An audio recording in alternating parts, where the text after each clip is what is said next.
Hello, hello, hello, my soul family. We meet again in this beautiful time space momentum of now. I just want to firstly start with thanking you so much for being here with me and remind you that you can find me on all social media platforms, including TikTok, YouTube, Twitter, Instagram, everywhere pretty much at Terrestrial Aura, also on Spotify if you're into these podcasts that I do. So I just really wanted to hop on here and touch on a few topics because I really feel the time has come. If you remember at the beginning of this series, this season of my podcast, I let you all into knowing that I would soon be launching, a Patreon. So I want to let you guys know that is now effective.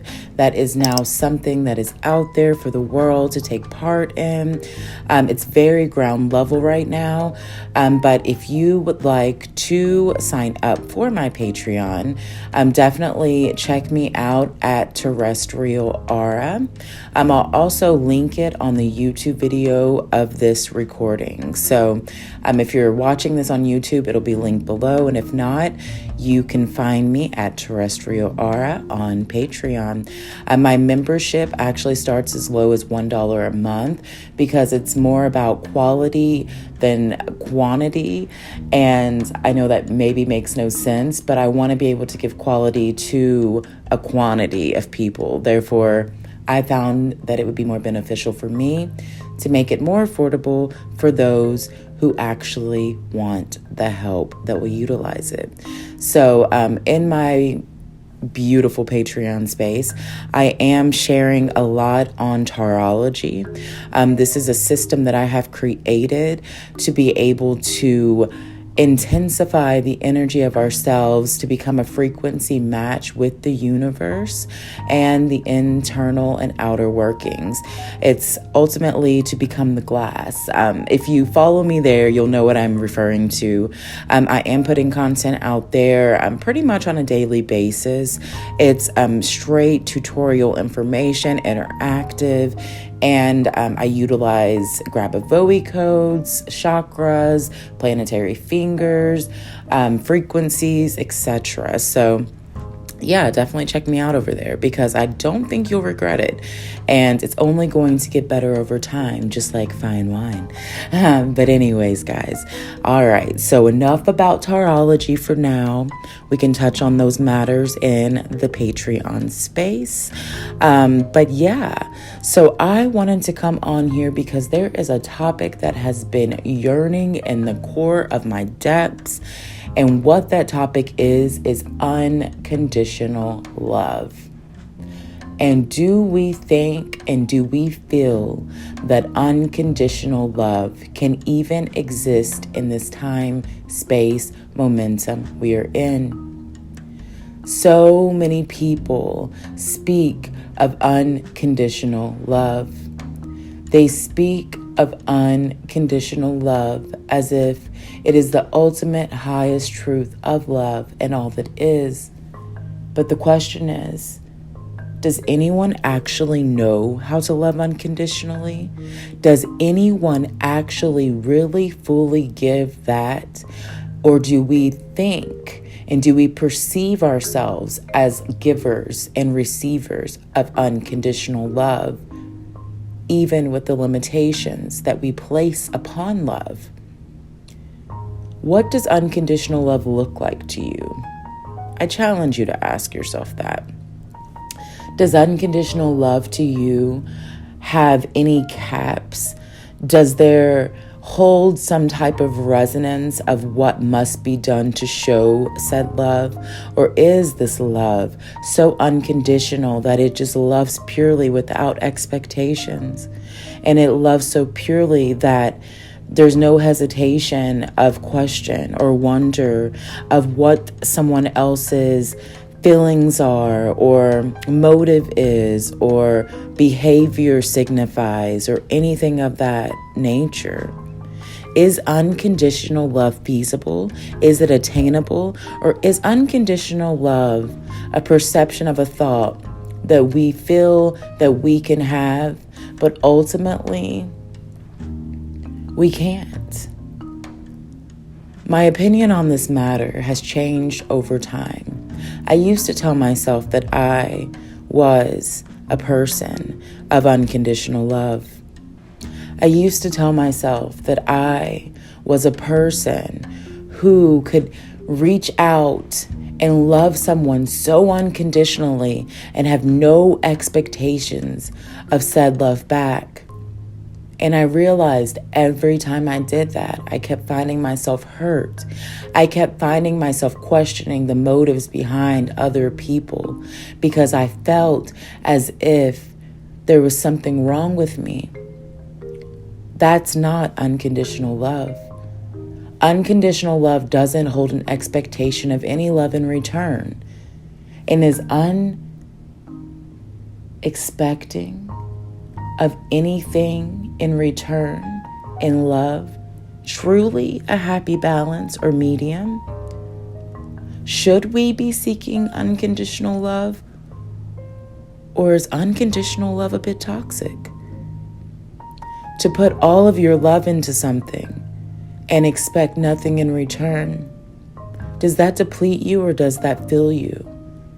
If you love unconditionally, would it not fill you? And that leads me to the question, can we fully be in unconditional love? Does unconditional love mean all of the spats and battles that you have with those that you love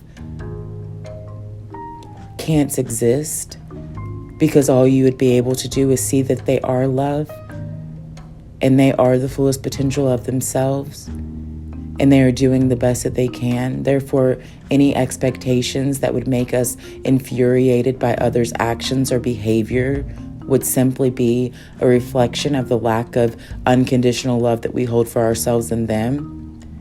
To expect someone else's behavior outside of you to change, is that healthy? Many say it's not. And technically it's not. Because we can't expect others to change for us. We have to change ourselves. We have to be able to be so present with ourselves that we no longer need anyone outside of us to do anything other than be themselves. And is that not unconditional love? What if you take you out of the variable and simply see the other for exactly who they are, what they believe in, what they stand from, and realize that everyone has a different perspective, a different viewpoint in this life. And that does not make anything bad. That does not make them wrong. It doesn't make you right. It simply makes you aware that we are all so very different. And we all have so many different ways of seeing and believing and feeling. And one person's view of unconditional love can be completely different than yours. But that doesn't mean that they aren't loving unconditionally exactly as they know how to. You know, there's a saying that one can only love as deep as the love that they've ever felt or that they have for themselves. And that is so true.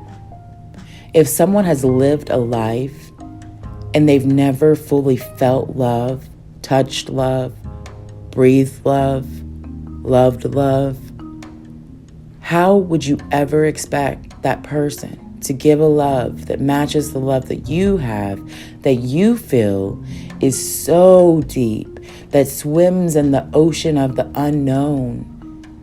And what makes you determine that your love has more depth than theirs just because they cannot perceive it in the way that you do?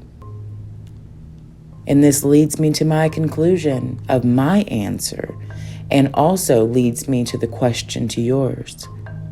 I personally see that love can be unconditional, but I feel that first we must lose the stereotypes of love. We must lose touch with all of the false beliefs of what love looks like, how love should be, that if you have the perfect partner, you're never going to argue again, or you're never going to have an interest in someone else, or you're never going to do this, or any of those limitations. Limitations have no unconditional love. There is no room for unconditional love where you have capped love.